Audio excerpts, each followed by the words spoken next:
Hey guys, today I'm going to show you how I add a clamp to my akaso v50 Pro.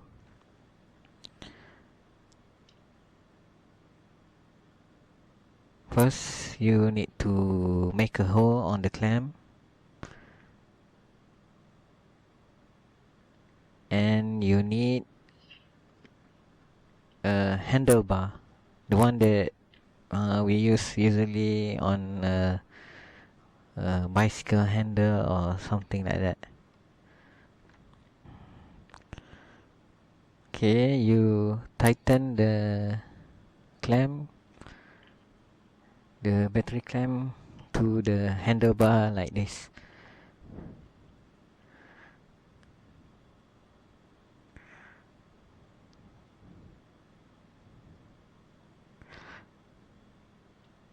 That's it.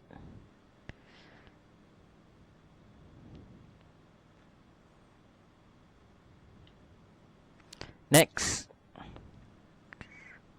you could do it like this when you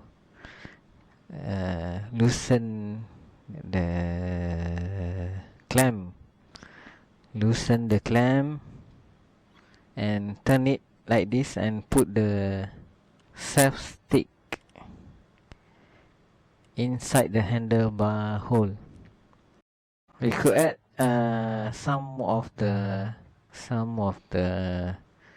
mount to balance the footing of the camera if you felt that you need one. Okay, that's all from me. Thank you. See you next time.